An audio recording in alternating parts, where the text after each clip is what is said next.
Hopefully you guys can hear me okay. My laundry is going in the next room, so if you can hear it tumbling, I apologize.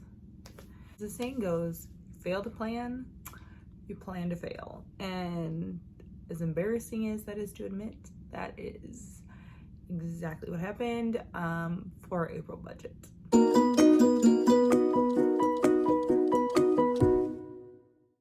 Hi guys, welcome back to my channel. My name is Carly.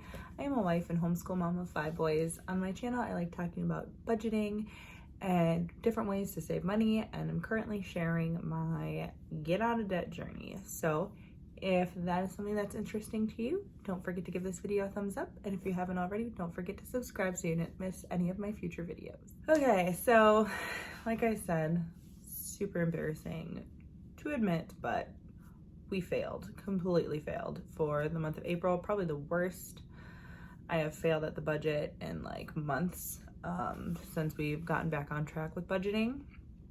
But you know, you live and you learn. We're gonna hopefully learn from our budgeting mistakes this month and move on. But unfortunately, I literally went over budget by $600 this month. Like, yeah, that's bad because we budget like super, like, you know, like Dave Ramsey way, like every penny is counted, every dollar is counted and accounted for. And somehow I totally screwed that up. First thing that screwed it up this month is we have AAA.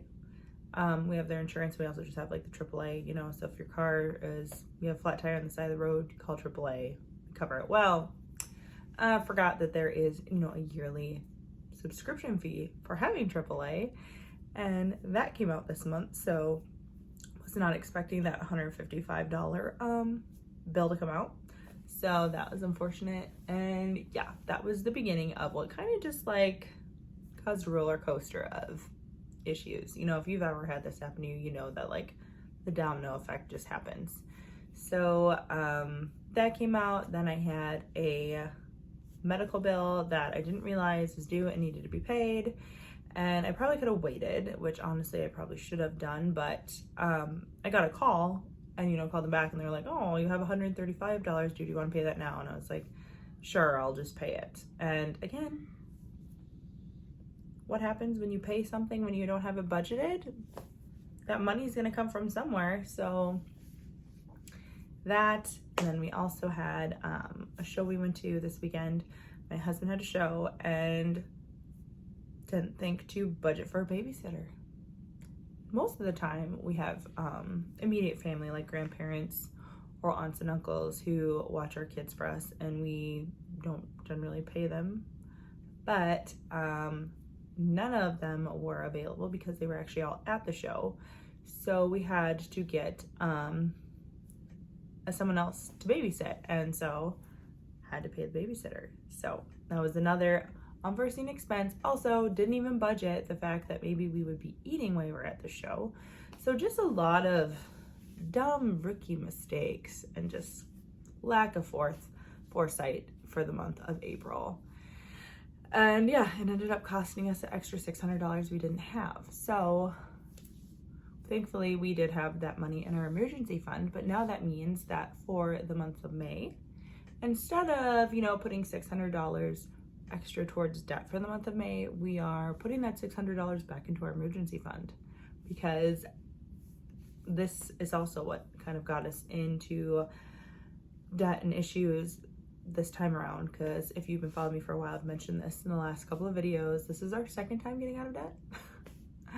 Part 2, a lot less debt this time around, but still.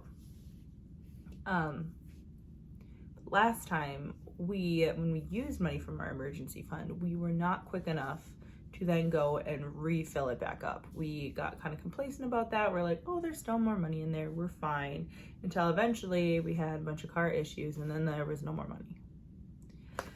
So learn from my mistake, and if you pull money out of your emergency fund, make sure that the first thing you do the next month is put that money back in.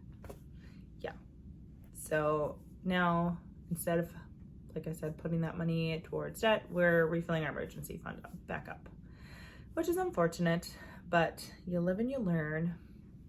I did want to share with you too the amount that we paid off for debt. So we have credit card debt, and then we have medical debt for my son Killian that we're working on paying off. So unfortunately, we did not get to put as much either this month towards debt as we would like to. Also, side note, I know you're probably like, why are you giving us like your rundown of what you spent for the month of April when it's still April? But we pay all of our bills like right away at the beginning of the month, so the amount we paid is the amount we paid. So that's why I'm going over what we paid for budgeting for this month. But for credit card debt, we put $216.10 on the credit card. So not big, like not a lot. That's our biggest amount of debt too, is the credit card, but something is better than nothing. I'm trying to remind myself of that. We'll just keep chipping away, even though it's definitely going a lot slower than I would like. And then for the medical debt, we put $244.41 towards that. No extra, that's just the minimum. We're on like a payment plan for it. So we were only able to pay the minimum this month, unfortunately. So total debt payoff this month was $460.51. So, you know, it's something. Like, we definitely got to put some, but like not anything insane. Like, that's one thing I know for myself when I watch other people's journeys and they pay off insane amount of debt in such a short amount of time. Like, these people paid off $100,000 of debt in 18 months. I'm like, dang, that must be amazing. But that is not us this time around. So that leaves us still about around $10,900 in debt altogether. Yeah, so I was ideally hoping that we could get all this paid off by like Christmas, but I'm kind of now leaning towards that that's probably not going to be the case unless we do something really drastic, because I kind of forgot that, you know, like summertime is more busy. I have a sibling who's getting married in June, so a lot of our money that would be going towards debt is going towards paying for me to be able to fly there. My sibling lives in Arizona, so it's got to fly there for the wedding. So a lot of our extra money is going towards me going to the wedding instead of going towards debt. And then summertime also then means, you know, extra activities for our kids. I like to put my kids in like camps in the summer, day camps, and so I don't want to deprive them of that, which also is going to then slow down us paying off our debt, which, you know, it is what it is. You gotta kind of prioritize, and I just really don't want to deprive my kids of having a happy, fun summer just so we can pay off debt a little faster. So that is our complete, you know, fail for this month. Like, because of my lack of foresight and remembering some of the activities that we had going on in April, we're now going to be even more behind for May. But you live and you learn, and no one ever said getting out of debt was easy. It's definitely a lot easier to get into debt than it is to get out of it, but we're gonna keep trucking. Hopefully I'll have time. I'm gonna do like a really extreme budgeting for groceries for the month of May. So hopefully I'll have time to kind of share some of the recipes and things that I'm doing with that as well. To hopefully then cut down our expenses so we can just dump more money into debt. All right, guys, thanks for sticking with me this long. And I appreciate all of you who are coming along for the ride with me on our financial journey.